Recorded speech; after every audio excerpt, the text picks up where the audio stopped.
ಕಂಡ ಬಟ್ಟೆ ಪುರಿ ಆತನ ಮಾರೈತೆ ಶಿ ಗುಂಡ ಪುರಿ ಹೊಟ್ಟೆ ಆತನಿ ಕೆಬಿ ಹೊಟ್ಟೆ ಆದ ಸೈಡ್ ಇಡ್ಲ ಹೊಟ್ಟೆ ಆತನ ಕೆಬಿ ತುಲ್ಲ ಇಡ್ ಹೊಟ್ಟೆ ಆತನ ಲಡ್ಡು ಪೂರ ದಾಲ ಪಾಡಲು ಓ ಕೆಬಿ ಸೈಡ್ ಇಡ್ತುಲ ಹೊಟ್ಟೆ ಓ ದೇವಾಲ ಪುರಿ ತುಲದ ಇಟ್ಟು ಶಿ ವಾ ಬ್ಯಾವರ್ಸಿನ ಮಾರ ಬಿಡ್ತೀನಿ ಚಕ್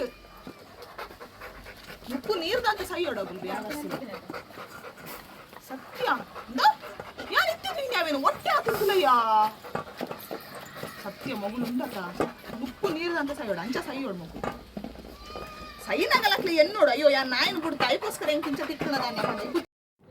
ಮತ್ತೊಂದು ಅನಾಥ ನಾಯಿಯಾಗಿ ಬಿಟ್ಟು ಹೋದರು.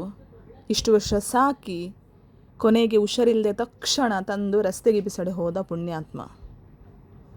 ಬಹುಶಃ ಅವನದ್ದು ಪರಿಸ್ಥಿತಿ ಹೇಗೆ ಆಗ್ತದೆ ಗೊತ್ತಿಲ್ಲ. ಈ ಮಗುವನ್ನು ನಾನೀಗ ಆಸರೆಗೆ ತಂದಿದ್ದೇನೆ.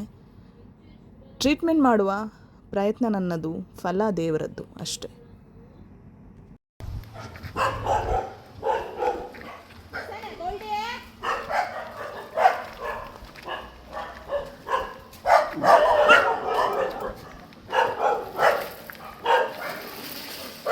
ಈಗಷ್ಟೇ ರೆಸ್ಕ್ಯೂ ಮಾಡಿದ್ದು, ಊಟ ಮಾಡಿ ಒಂದು 5 ನಿಮಿಷ ಕೂತಿದ್ದೆ, ಫೋನ್ ಬಂತು. ಆಕ್ಚುಲಿ ನಿನ್ನೆ ಬಂದಿತ್ತು, ಯಾರ ಡ್ರೈವರ್ಗಳು ಬಿಟ್ಟದಂತ ಹೇಳಿ ನನಗೆ ಬಂತು. ಇಮಿಡಿಯೇಟ್ ಕಾಲ್ ಬಂದ ತಕ್ಷಣ ನಾನು ಹೇಳಿದೆ, ತಂದು ಕೊಡಿ ಹೇಳಿದೆ. ನಾನು ಡ್ರೈವರ್ಗಳಿಗೆ ಎಲ್ಲೇ ಸಿಕ್ಕಿದೆ ಅಂತ ಹೇಳಿ ಬಿಟ್ಟು ಆ ಥರ ಕಾಲ್ ಬಂತು ನನಗೆ. ತಂದು ಕೊಡಿ ಹೇಳಿದೆ, ತಂದು ಕೊಡ್ಲಿಲ್ಲ. ಸೊ ಈಗ ಸುಗ್ಗಿ ಬಾರ್ ಅಂಡ್ ರೆಸ್ಟೋರೆಂಟ್ ಇದೆಯಲ್ಲ ನಮ್ಮ BSF ಹತ್ರ, ಸೊ ಅಲ್ಲಿಂದ ಫೋನ್ ಬಂತು ಪುನಃ, ಹೀಗೆ ಉಂಟು ಮ್ಯಾಮ್ ಅಂತ ಹೇಳಿ. ತಂದು ಕೊಡಿ ಹೇಳಿದ್ರೆ ಅವ್ರಿಗೆ ಆಗುದಿಲ್ಲ ಹೇಳಿದ್ರು ತರ್ಲಿಕ್ಕೆ. ನಾವೇ ಹೋಗಿ ರಿಕ್ಷಾದಲ್ಲಿ ತಂದದ್ದು. ಕಿವಿ ಹುಳ ಬೀಳ್ತಾ ಉಂಟು. ಈಗ ನಮ್ಮ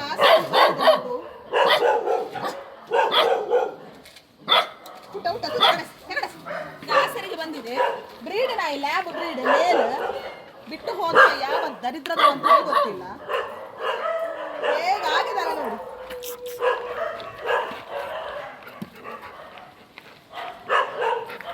ಸಿಕ್ಕಾಪಟ್ಟೆ ಸ್ಮೆಲ್ ಬರ್ತಾ ಇದೆ, ತುಂಬಾ ಸ್ಮೆಲ್ ಬರ್ತಾ ಇದೆ. ಈಗ ಮೆಡಿಸಿನ್ ಸ್ಟಾರ್ಟ್ ಮಾಡಬೇಕು.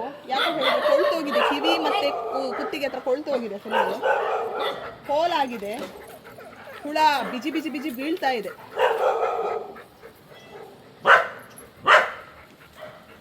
ನೀವು ಮತ್ತೆ ಸಾಕ್ಲಿಕ್ಕೆ ಆಗದಿದ್ರೆ ದಯವಿಟ್ಟು ನಾಯಿಗಳನ್ನು ತರಬೇಡಿ. ಯಾಕೆ ಹೇಳಿದ್ರೆ ಇವುಗಳೆಲ್ಲ ತುಂಬಾ ಪಾಪದ ನಾಯಿಗಳು. ಲ್ಯಾಬ್, ಗೋಲ್ಡನ್ ರೆಟ್ರೀವರ್, ಪೊಮೋರಿಯನ್, ಪಗ್, ಇಂಥದೆಲ್ಲ ಡ್ಯಾಶ್, ಇದೆಲ್ಲ ಪಾಪದ ನಾಯಿಗಳು. ಇವುಗಳನ್ನು ನೀವು ಸಾಕುವ ಯೋಗ್ಯತೆ ಇದ್ರೆ 14 ವರ್ಷ 15 ವರ್ಷ ಅವು ಜೀವಂತ ಇರುವಷ್ಟು ವರ್ಷ ನೀವು ಸಾಕುವ ಯೋಗ್ಯತೆ ಇದ್ರೆ ಅಷ್ಟು ತನ್ನಿ. ದಯವಿಟ್ಟು ಅದನ್ನು ಸಾಕಿ ಈ ಸ್ಟೇಜಿಗೆ ಬಿಡುವುದಾದ್ರೆ ದಯವಿಟ್ಟು ನೀವು ಸಾಕ್ಲಿಕ್ಕೆ ಹೋಗಬೇಡಿ. ಯಾಕೆ ಹೇಳಿದ್ರೆ ಇದರ ಕರ್ಮ ಖಂಡಿತವಾಗ್ಲೂ ನೀವು ಅನುಭವಿಸ್ತೀರಾ. ಅದರದ್ದು ಕಿವಿ ಕುತ್ತಿಗೆ ಹುಳ ಆಗಿದೆ, ಅದು ನಾನು ಸರಿ ಮಾಡ್ತೇನೆ, ನನ್ನ ಪ್ರಯತ್ನ ಮೀರಿ ನಾನು ಸರಿ ಮಾಡ್ತೇನೆ. ಬಟ್ ನಿಮಗೆ ಆಗುವಾಗ ನಿಮಗೆ ಅದಕ್ಕಿಂತ ಹೆಚ್ಚಾಗಿ ನಿಮಗೆ ಆಗ್ತದೆ. ಇವನದು ಹುಳ ಎಷ್ಟು ಬೀಳ್ತಿದೆ ಅದಕ್ಕಿಂತ ಡಬ್ಬಲಷ್ಟು ಹುಳ ನಿಮ್ಮ ಕೈಕಾಲು ಕುಳಿತು ಹೋಗ್ಬೋದು. ಆಗ ನಿಮ್ಮನ್ನು ನೋಡ್ಕೊಳ್ಳಿಕ್ಕೆ ಯಾರು ಇರಲಿಕ್ಕಿಲ್ಲ, ನೀವು ಬೀದಿ ಹೆಣ ಆಗ್ತೀರಾ, ಅದಂತೂ ಖಂಡಿತ. ಈ ಥರ ಎಲ್ಲ ಬಿಟ್ಟು ಹೋಗಬೇಡಿ, ಅದರ ಕರ್ಮ ನೀವೇ ಅನುಭವಿಸ್ತಾರ.